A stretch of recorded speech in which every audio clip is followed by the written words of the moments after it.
नमो अर्यन्ताणं नमो सिद्धाणं नमो अयर्याणं नमो उवज्जायाणं नमो विसंपसाणम् ईसु पञ्चनमुक्कारो सर्वपावपणासनो मङ्गलाणं च सभ्यसिंपन्नं वै मङ्गलम् कमठे धर्णेन्द्रे च स्वोचितं कर्म कुर्वती प्रभुस्तुल्यमनोवृत्ति पार्श्वनाथ श्रीयस्तु कुन्दिं दुगुखीरतुषारवन्ना सरोजहत्ता कमले निसन्ना वायीसिरिपुत्थैवकहत्ता सुहायसां वसया अंगूठे अमृतवसे लब्धितणा भंडार श्री गुरु गौतम समरिये वांछित फलदाता वांछित फलदाता वांछित फलदाता। मुपाध्याय યશુ વિજયજી રચિત સમાધિ શતક ગ્રંથ અને તેના ઉપર ભક્તિ યોગાચાર્ય પરમ પૂજ્ય યશુ વિજય મહારાજ સાહેબનું વિવેચન, એના સ્વાધ્યાયનો આજનો આપણો 23મો દિવસ છે.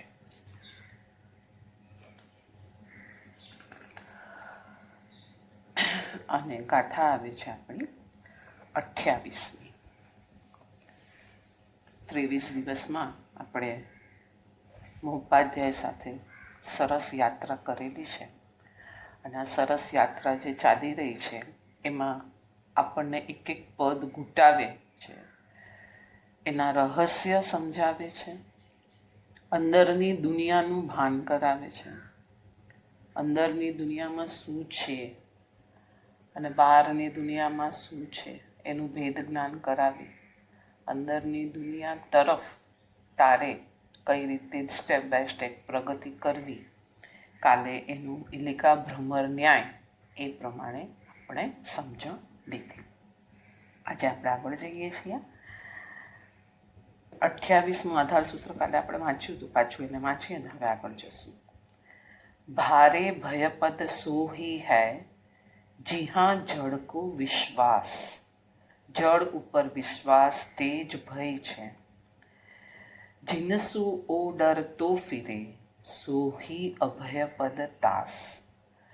જ્ઞાન આદિ પોતાના ગુણોથી અત્યાર સુધી પોતે જે દૂર રહેલ છે, ભાગી ગયો છે, તે ગુણોની ધારામાં જવું એ નિર્ભયતા છે. આ બે વસ્તુને હવે આપણે આગળ સમજી.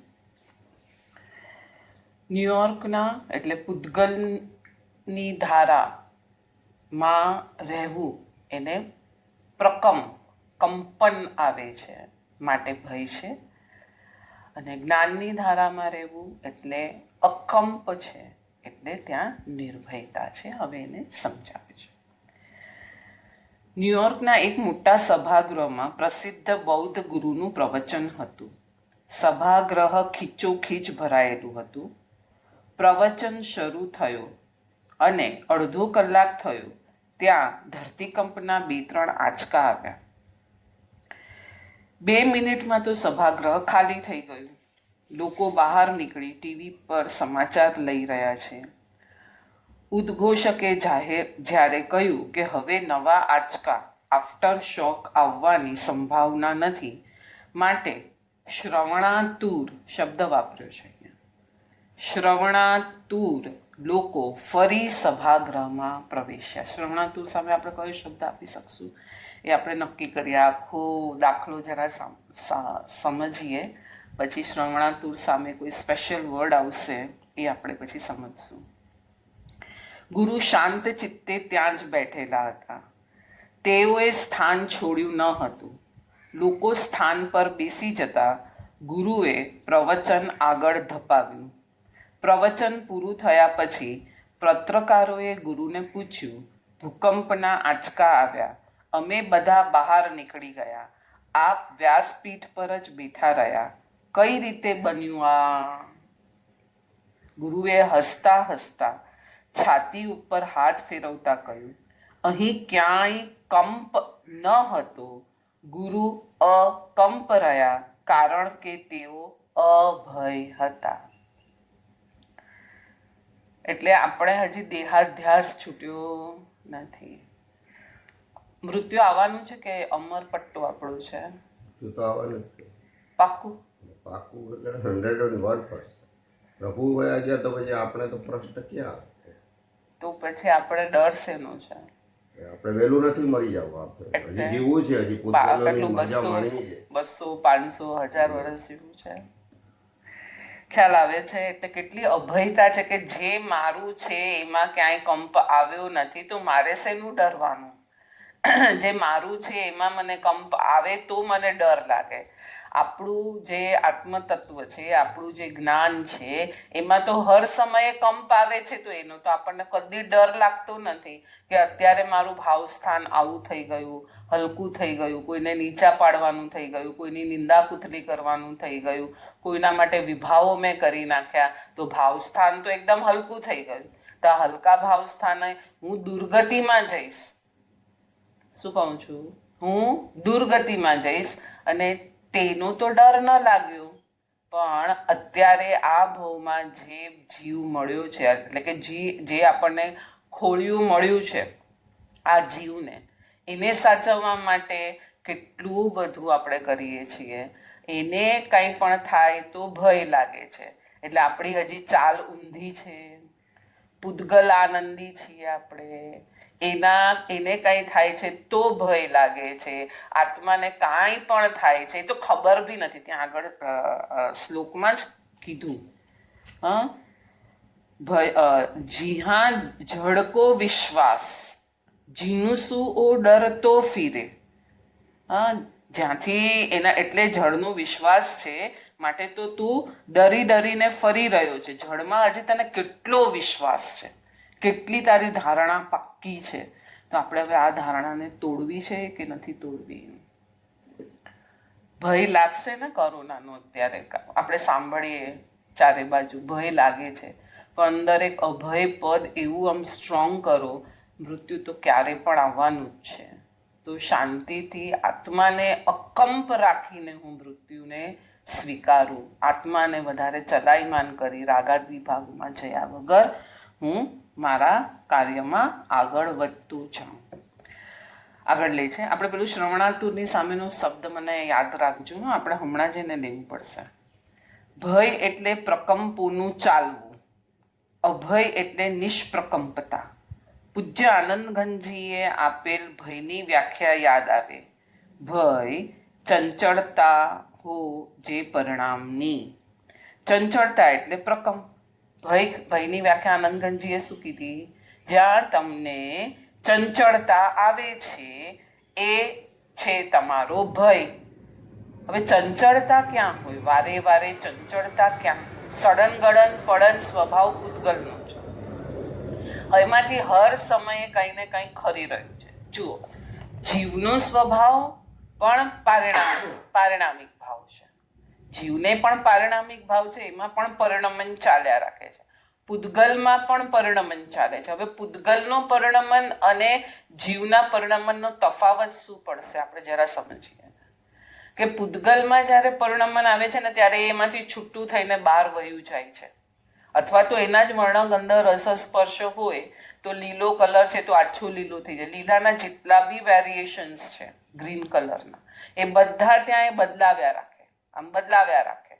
જો એક જ પરમાણુ છે તો, અને ઘણા બધા પરમાણુ જો ભેગા થઈને ત્યાં રહ્યા છે તો 10 પરમાણુમાંથી એક નીકળી ગયો, પાછો 2 આવ્યા, એટલે આવન જાવન ચાલે. અથવા તો એક પરમાણુમાં જ એના બધા વર્ણાદીપ પોતે ફરાવ્યા રાખે.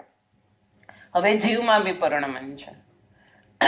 એ પરિણમનમાં કંઈક બહાર નીકળી જાય છે, કંઈક છૂટું પડી જાય છે, કાંઈ ઓછું થઈ જાય છે. આપણે સ્ટેપ બાય સ્ટેપ સમજીએ. કાંઈ ઓછું થઈ જાય છે, કાંઈ નથી થતું. જે જેમનું જેમ છે એમનું એમ જ રહે છે.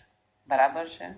હવે અહીંયા જેમ વેરિએશન્સ ગ્રીન કલરના આટલા બધા આવે છે તો સંસારી જીવોને પણ વિભાવ, સ્વભાવ, આવા બધા કેટલા બધા ભાવ સ્થાનકોમાં પલટા માર્યા રાખે છે. પણ જ્યારે એને ખબર પડી જાય છે, પૂતગલને તો પોતાને ખબર પણ નથી કે મારામાં બધા વેરિએશન્સ થયા રાખે છે, કેમ કે એમાં જ્ઞાન ગુણ, ચેતના ગુણ વગેરે છે. જ્યારે અહીંયા જીવમાં જ્ઞાન, ચેતના, સમજણ, બુદ્ધિ, ઘણું બધું આપણે સિમ્પલ લેંગ્વેજમાં કહીએ તો આ બધું છે. તો હવે એને ખબર પોતાને ઓળખી લે જશે કે નહીં, આ મારો વિભાવ થયો, આ મારો ભય થયો, આ મારી ચંચળતા થઈ. પૂતગલને તો ખબર જ નથી કે એ બિચારો સ્ટોપ કરી શકે. અને એટલા માટે પૂતગલનો સ્વભાવ કીધો, શું કીધું? સડન પલન ગળન વિધ્વંસ કીધું. અને જીવનું સ્વભાવ કીધું જ્ઞાન જ્ઞાન જ્ઞાન જ્ઞાન જ્ઞાન જ્ઞાન. તો હવે જ્ઞાન ગુણથી જે પરિણમન થાય છે, જે અંદર આનંદનું પરિણમન થાય છે, ગુણોનું પરિણમન થાય છે, એને જો, એનામાં સ્થિર થા, એના તરફ જા તો અભયતા. અને જ્યારે પેલામાં જે છૂટું પડે છે, ભેગું થાય છે, છૂટું પડે છે, એ જે એનો સ્વભાવ છે, એના તરફ તું જોશે તો તને નેચરલી શું આવશે? ચંચળતા આવવાની છે. ચંચળતા એટલે પ્રકંપન. મનગમતો પદાર્થ સામે આવે છે ત્યારે શરીર અને મનમાં રતિ અને ગમાના પ્રકંપો છૂટવા માંડે છે. એટલે ઈષ્ટનો સંયોગ થાય છે એટલે રાગ થાય છે, એટલે આનંદ આનંદ થાય છે. આનંદ આનંદ થવો ઈષ્ટના વસ્તુથી, નિમિત્તથી. જો હવે બરાબર પકડજો, આપણે હમણાં અહીંયા જ્ઞાન ગુણને જોયું, તો જ્ઞાન ગુણ તરફ જશો તો તમને આનંદ આનંદ ને આવા વિકલ્પો ને રાગ ને નહીં થાય. શાંત શાંત શાંત, ઉપસમ રસ ઉપસમ રસ, સ્થિરતા આવતી જશે. જ્યારે પર પદાર્થને જોઈએ છે અને રાગ ઉત્પન્ન થાય છે, એને પણ ચંચળતા કહી દીધી છે. અણગમતો પદાર્થ સામે આવે ત્યારે શરીર અને મન રતિના અરતિના અણગમાના પ્રકંપો છોડે છે. એટલે કે અનિષ્ટનો ઉદય આવે છે ત્યારે શું થઈ જાય છે? દ્વેષ. અને ઈષ્ટનો ઉદય આવે છે, ગમતી વસ્તુઓના ઉદય આવે છે ત્યારે રાગ થાય છે. હકીકતમાં અહીં સાધકની ગેરહાજરી હોય છે. કેમ? સાધક તો અહીંયા હાજર જ છે. અને જૂના કાર્ય, બહુ ફાઇન, આપણને એક લાફો માર્યો છે, સુપર્બ સેન્ટેન્સ આવી રહ્યું છે, પાછું વાંચું છું. અહીં સાધકની ગેરહાજરી હોય છે અને તેથી જૂના કાર્યક્રમ પ્રમાણે શરીર અને મન પ્રતિભાવ આપ્યા કરે છે. શું કીધું? શું કીધું? એનાથી જ ઉપર શ્રવણાતુર શબ્દ ખુલશે. હવે સાધક હશે તો પ્રકંપ, ગમો, સારી વસ્તુ આવી, માનપાન, હાર તોર, આપણામાં જે 22 પરિસર છે એમાં સત્કાર પરિસર બી કીધો.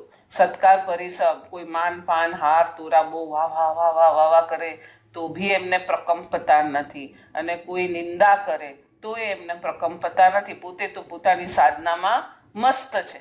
બસ, તો સાધક હોય છે એ આ બધામાં ભળતો નથી, અને જે આમાં ભળી જાય છે એ સાધક કહેવાતો નથી. ખ્યાલ આવે છે? એટલે સાધકની ડેફિનેશન અહીંયા આપણે આપણી જાતે નક્કી કરી લેવાની છે.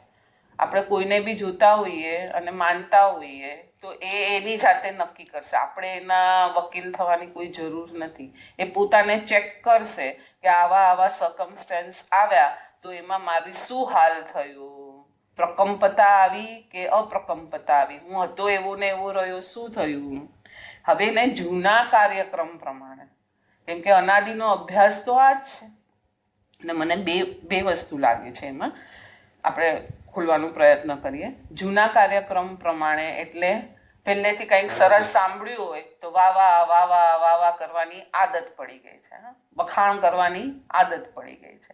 અંદર તો પોતાને કાંઈ ટચ થયું નથી. આ એક જૂનો કાર્યક્રમ આવશે આપણો.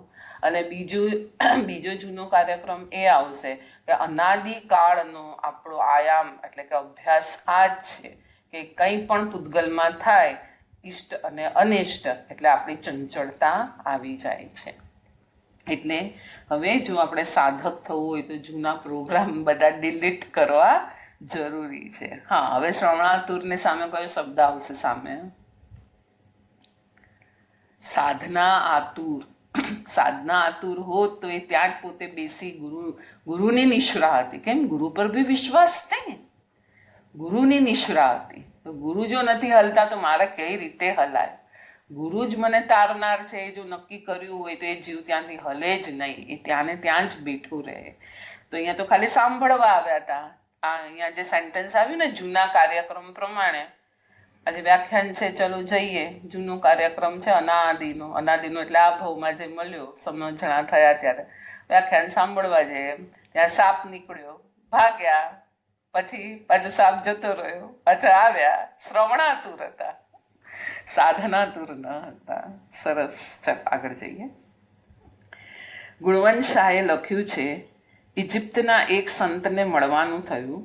સંતે એક સરસ સૂત્ર તેમને આપ્યું.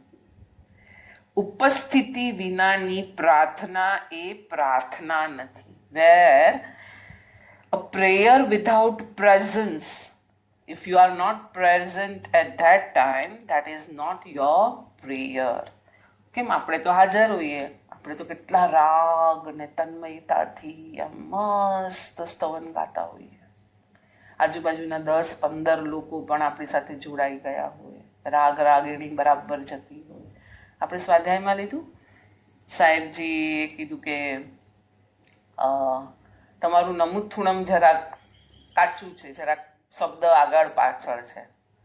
તો શું થયું, ફુગ્ગોમાં ટાંચણી લાગી અને તરત અનિષ્ટનો સંયોગ થયો, એટલે આખું માઇન્ડ વિચલિત થઈ ગયું. એટલે પોતે જ્યાં પ્રેઝન્સ નથી, હું પ્રેઝન્સ નથી, હું એટલે આત્મા, જ્ઞાન, સમજણ, જ્યાં હું છું એ પ્રેઝન્સ નથી, એ બધી પ્રાર્થનાને નકામી કીધી છે. બરાબર.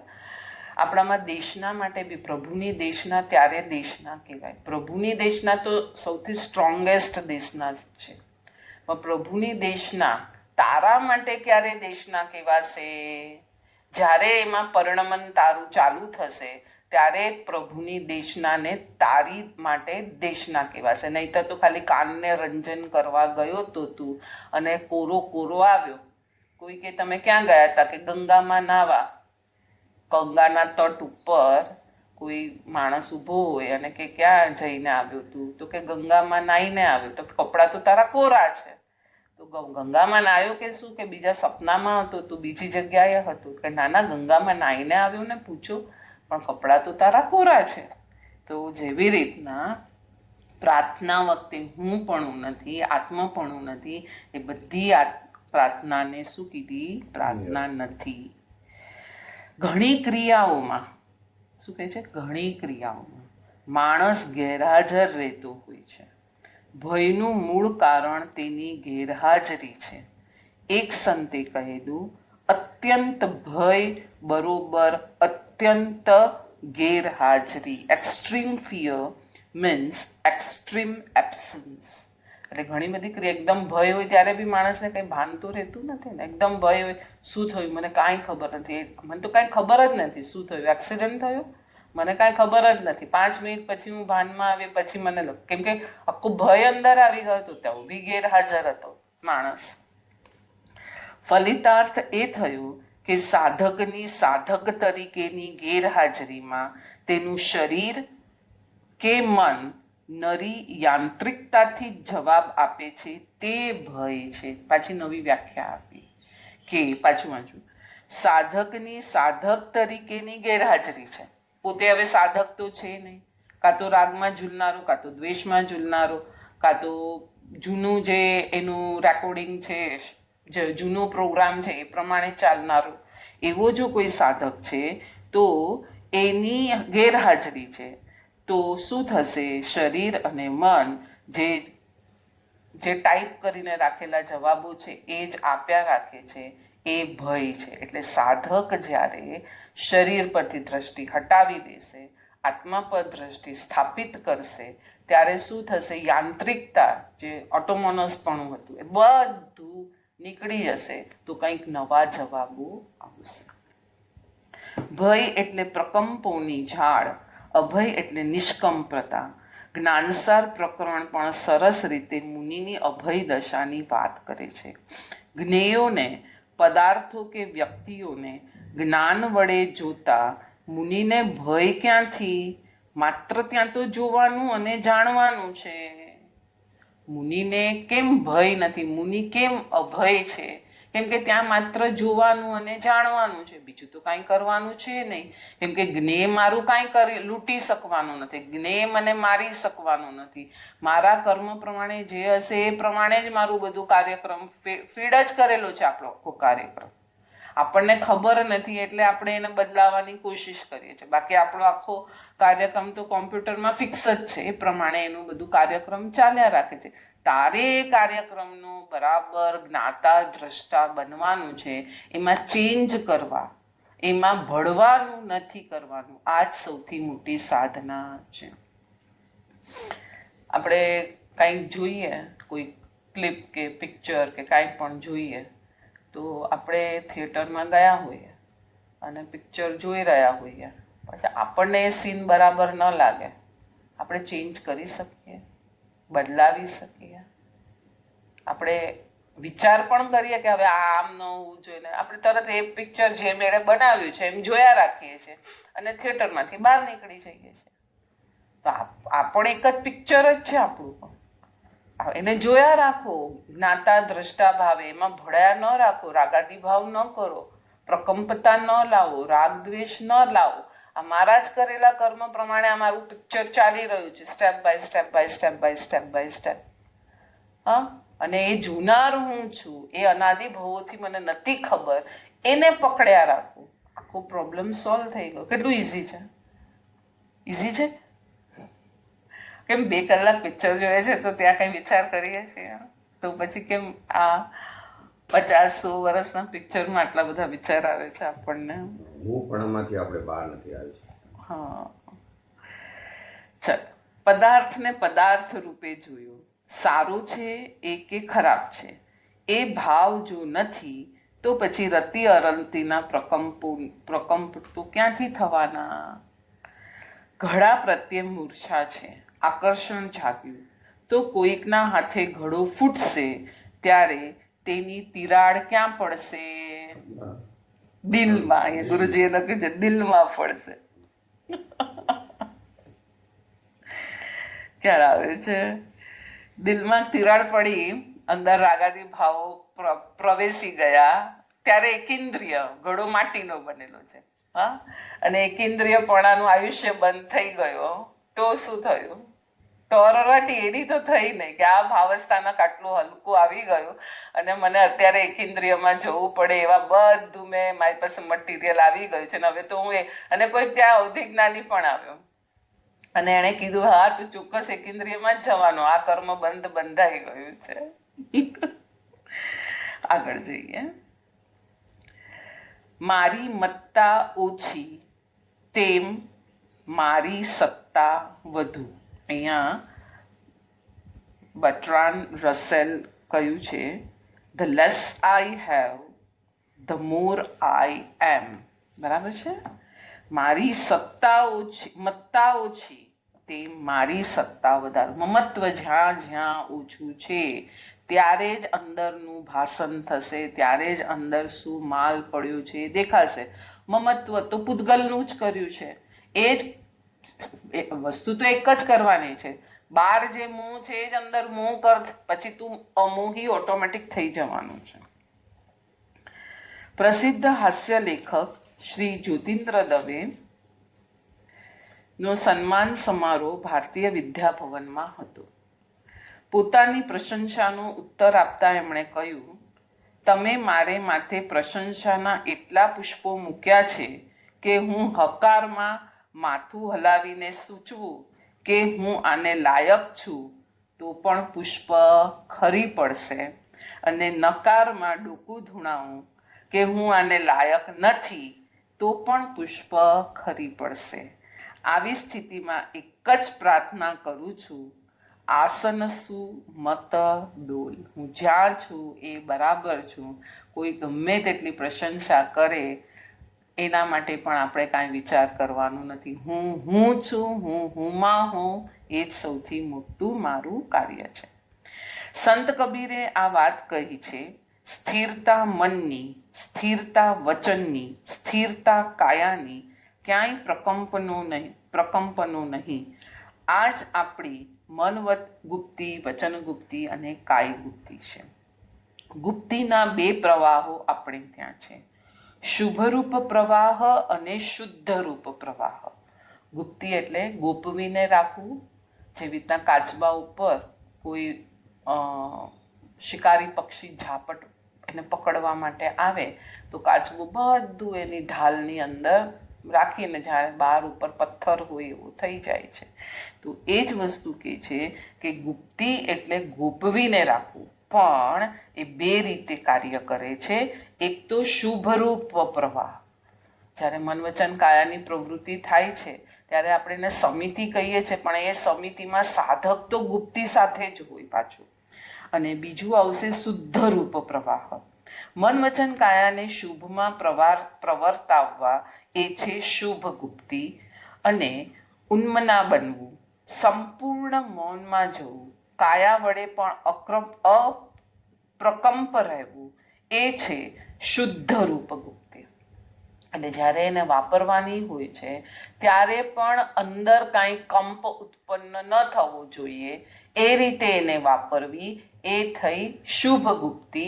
અને જ્યારે કંઈ વાપરવાનું નથી, બહાર કાંઈ કાર્ય નથી, ખાવું પીવું આહાર વિહાર બિઝનેસ કાંઈ પણ નથી જ્યારે, એટલે કે અહીંયા કેટલી મોટી સાધના આપી.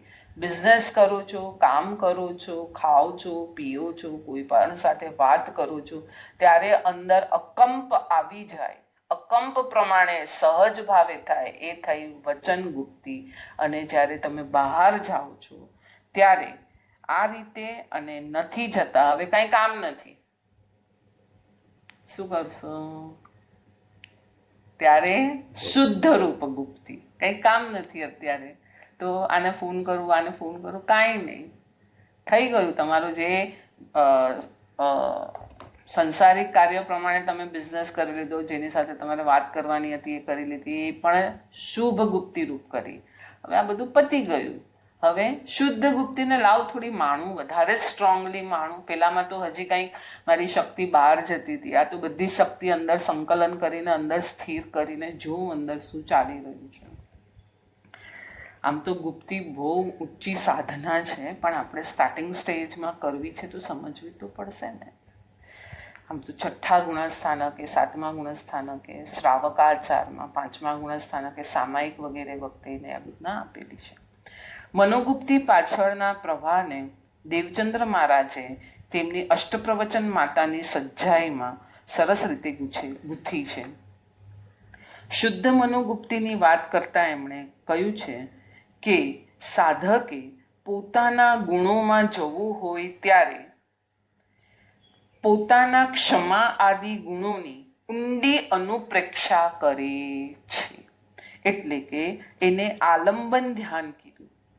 આપણામાં આલંબન ધ્યાન, નિરાલંબન ધ્યાન, એવી રીતના બધા ઘણા બધા ધ્યાનના પ્રકારો અલગ અલગ આપ્યા છે. આલંબન એટલે ઇન શોર્ટ કોઈની પ્રેઝન્સ હોવી, કોઈનું માધ્યમ હોવું, કોઈને આપણી સામે રાખવું, કોઈની આપણી સેન્ટરમાં બીજાને એટલે કાં તો પ્રભુ હોય, દેવ, ગુરુ, આત્માના ગુણ, એ જ બધું આવશે, બીજું કશું આવશે નહીં.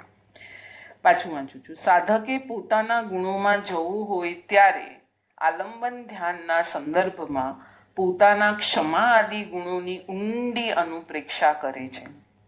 એ અનુપ્રેક્ષા અહોભાવમાં પરિણમે છે. પછી સ્વગુણ પ્રવેશ સાધકને મળે છે. આ વાતના સંદર્ભમાં તેઓ શ્રી કહે છે કે પર વિચારની સહાયતાથી પોતાના ગુણોમાં જવું તે બરાબર ન કહેવાય. તેથી મુનિ પોતાની ભીતર જવા માટે ચિત્તની મદદ કેમ લે? બે વાત અહીંયા લાવ્યા. બે વાત આવી ને અહીંયા. શું કહે છે? પાછું વાંચું. સ્વગુણ પ્રવેશ સાધકને કેવી રીતના મળે? કે પોતાના ગુણ જે છે એની સાથે એને કનેક્શન કર્યું. હવે ગુણની અનુપ્રેક્ષા કરે છે, પછી એવો ટાઈમ આવશે કે અનુપ્રેક્ષા કરતો એ ગુણનું જે આલંબન લીધું હતું એ છૂટી જશે અને એકદમ નિષ્કંપ થઈ જશે પોતે. હવે અહીંયા આગળ લે છે કે એ અનુપ્રેક્ષા અહોભાવમાં પરિણમશે અને પછી સ્વગુણ પ્રવેશ સાધકને મળે છે. એટલે પોતાના ગુણમાં હવે પ્રવેશ થઈ ગયો. પહેલા એને આલંબન લેવું પડ્યું, પછી એની અનુપ્રેક્ષા કરવી પડી અને પછી એને એમાં પ્રવેશ મળ્યો. પણ આ સંદર્ભમાં દેવચંદ્ર મહારાજ સાહેબ કહે છે કે પર વિચારની સહાયતાથી પોતાના ગુણમાં જવું એ બરાબર નથી. તેથી મુનિ પોતાની ભીતર જવા માટે ચિત્તની મદદ કેમ લે? મુનિપણું છે, છઠ્ઠા સાતમા ગુણસ્થાનકે રમી રહ્યા છે, તો એને તો હર હંમેશ પ્રવર્તતું જ હોય, તો આલંબન લેવાની કોઈ જરૂર નથી. પણ શરૂઆતમાં સાધકે તો આ રીતે જ આગળ જવું પડશે. હજી આગળ લે છે, સામાન્યતયા ક્રમ એવો છે કે પ્રભુના પ્યારા શબ્દોને ગુનગુનાવીને પછી તેના ઉપર અનુપ્રેક્ષા કરી સાધક સ્વગુણ પ્રવેશ કરે, જેને આલંબન ધ્યાન કહેવાય છે. પછી આલંબન ધ્યાન બહુ જ ઘૂંટાઈ જાય. કેટલા વર્ષથી આલંબન ધ્યાન કરીએ છીએ આપણે? ઘણા વર્ષોથી કરીએ છીએ. હા, હવે અહીંયા આવે છે, બહુ જ ઘૂંટાઈ જાય ત્યારે સાધકને વિશેષ શબ્દ, વિશેષ અનુપ્રેક્ષાની જરૂરત નથી રહેતી. એ બેસે છે શબ્દ વગેરેના આલંબન વગર ભીતરના ક્ષમાદી ગુણમાં એનો પ્રવેશ થઈ જાય, એને આલંબન ધ્યાન કહેવાય છે. હવે સાધકને ઘડી ઘડી બહારના આલંબનોની જરૂર નથી. મુનિને તો અંદરના આલંબનોની પણ જરૂર નથી. એટલે એક એક સ્ટેપ સ્ટ્રોંગ કરાવે છે કે પહેલા સાધક હતું તો બહારના શબ્દ, દેવ, ગુરુ, શબ્દ, શાસ્ત્ર વાંચન, એ બધાને અનુપ્રેક્ષા એ કરીને પછી અંદર જતું. તો હવે આટલા વર્ષોથી એ ઘૂંટી રહ્યો છે, તો હવે એને શબ્દની કે કોઈ આલંબનની જરૂર નથી. સીધો પોતાના ગુણોમાં જતો રહે, તો એને શું કહેવાય? સાચો સાધક કહેવાય. તો આપણે પાસ થયા કહેવાય. કોઈ સ્ટુડન્ટ હોય, ટીચર એને પૂછે, હા 12 5 ઝા, એ 12 5 ઝા 60, ફટાક એક જ, 12 5 ઝા અહીંયા ટીચરનું પૂરું નથી થયું ને અહીંયા એણે 60 જવાબ આપ્યો. Brilliant student. પેલાને હજી વિચાર, 12 5 ઝા, હા 12 1 ઝા 12, 12 2 ઝા, હા હવે 16. ટીચર શું કહેશે? પાક્કું કરજે, હજી કાચું છે. ગાથા આપણે આપતા હોઈએ તો જે એક બે લાઈનમાં ક્યાંક ગડબડ થતી હોય તો કે હજી પાક્કું કરજો. એ જ વાત અહીંયા લીધી છે. આટલા વર્ષોથી તમે આલંબન ધ્યાનને જો ઘૂંટ્યું હોય તો હવે અનાલંબન ધ્યાન પ્રગટવું જોઈએ, અથવા તો અનાલંબન ધ્યાનની પ્રેક્ટિસ શરૂ કરવી જોઈએ, તો તમે સાધનાના માર્ગે છો. શુદ્ધ વચન ગુપ્તિની વાત કરતા દેવચંદ્ર મહારાજ સાહેબની પાછી બીજી કડી આપે છે. આત્મ અનુભૂતિમાં ડૂબેલ સાધક એવો તો ભીતર ઉતરી ગયો છે કે એ ક્ષણોમાં એને શબ્દો બોલવાની પ્રક્રિયા અવરોધક લાગશે. આપણે ધ્યાન શિબિરમાં જતા હતા, આમ કેવું આમ થઈ ગયું હતું, આમ કે નામ બોલવું ભાર લાગતું હતું, ચાલવું પણ ભાર લાગતું હતું. એક જગાએ બેઠા રહો, ગુરુજી સાંભળ્યું છે એને ઘૂંટ્યા રાખો ને અંદરની દુનિયામાં મસ્ત રહો, બસ આ જ થતું હતું. તો અહીંયા એ જ કે છે, આપણી તો કાંઈ આત્માનુભૂતિ પકડાઈ ન હતી કાંઈ, પણ તો બી એ આખી અવસ્થા કેવી થઈ ગઈ હતી કે ડૂબેલ સાધક. તો હવે આ સાધકને તો કેટલો ભાર લાગે. એટલે છઠ્ઠા સાતમા ગુણસ્થાનકે જે રમતા સાધુ છે એમને વ્યાખ્યાન કરવું તો નીચે, ગુરુજી વ્યાખ્યાનમાં હમણાં જ મેં સાંભળ્યું, તો એમને નીચે ઉતરવું પડે છે, એને બહાર આવવું પડે છે. અંદરનો માલ જે માણતા હોય છે એમાંથી એને બહાર આવીને તારા માટે શબ્દ પ્રયોગો શોધીને તને કહેવા પડશે. ઊંચી વસ્તુમાંથી નીચે, હા, લાખો કરોડોપતિ હોય, હવે હજારોપતિ થઈ ગયો તો આપણે એને કહીએ ને કે હવે બહુ બિચારાના માઠા દિવસ આવ્યા છે. હા, તો આ ગુરુઓ ક્યાં રમતા હશે, આપણને બોધ આપવા માટે નીચે આવી જાય છે, આવવું પડે છે એ લોકોને. આપણને દુઃખ નથી થતું કે હું મારા ગુરુને કેટલું કષ્ટ આપું છું, હવે તો હું સુધરું. ક્યાં ભીતરી નિર્વિચાર મૌનની દુનિયા અને ક્યાં આ વૈખરીની શબ્દની દુનિયા. વૈખરી એટલે ગ્રહણ કરવું પડશે અને છોડવું પડશે. શબ્દ ભાષા વર્ગણા લેવી પડશે અને મારે છોડવી પડશે. હજી ગુપ્તિને ઘૂંટાવે છે. ગુપ્તી એટલે અકંપ દશા.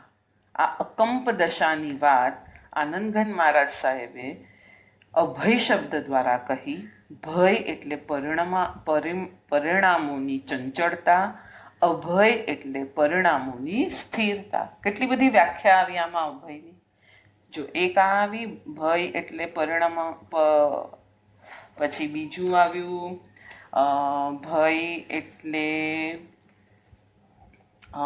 ગમા અને અણગમામાં જતા પ્રકંપો. પછી હજી વચ્ચે એક હતી,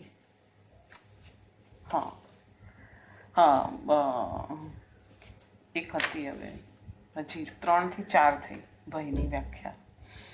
આ જ વાત મોપાધ્યાયજી કડીમાં ગૂંથી લાવ્યા છે. ભય એટલે મનમાં થતા રતિ અરતિના પ્રકંપનો, અને એ પ્રકંપનો થાય છે કેમ કે હા એ જ વાત હતી આગળ.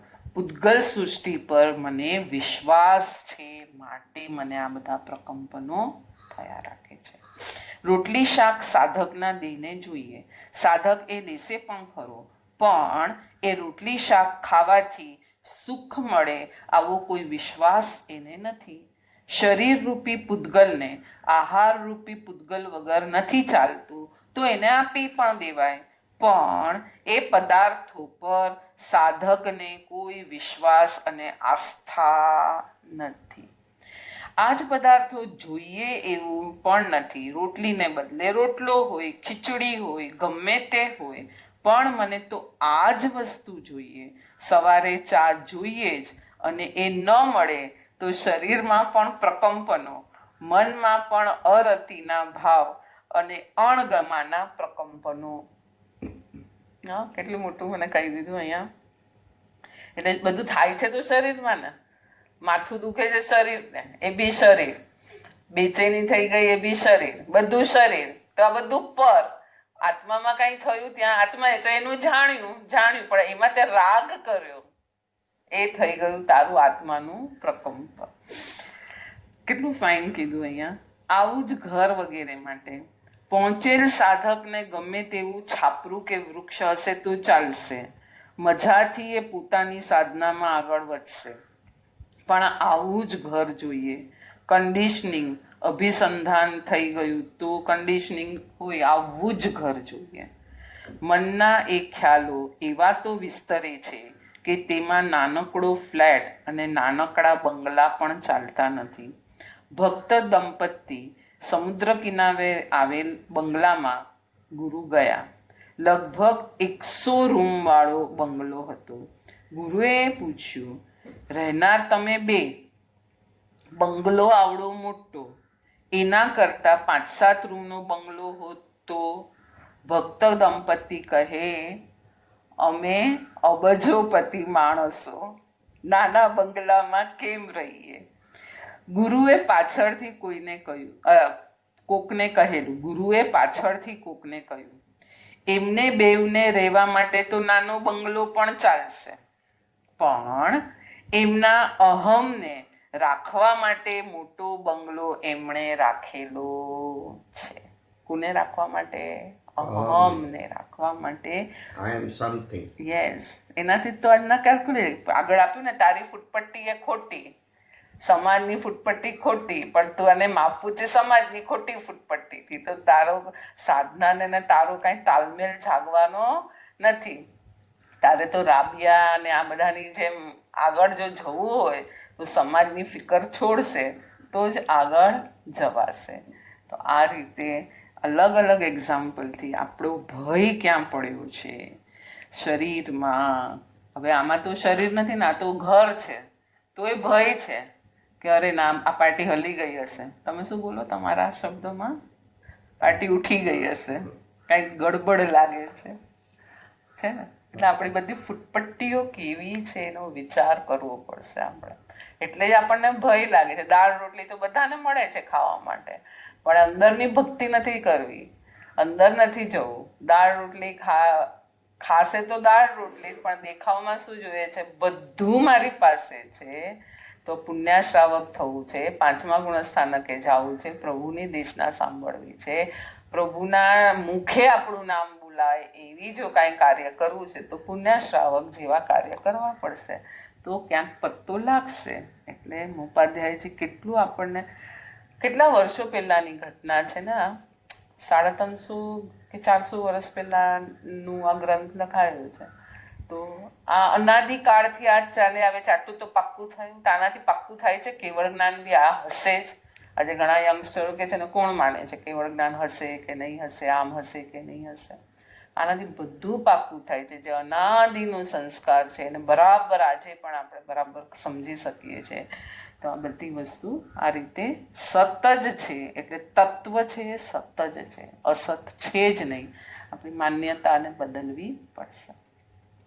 જીનાગના વિરુદ્ધ કાંઈ પણ બોલાયું હોય તો મિચ્છામિ દુક્કડમ. બધા સાધકો સાતામાં હશો, બધાની આરાધના સારી છે.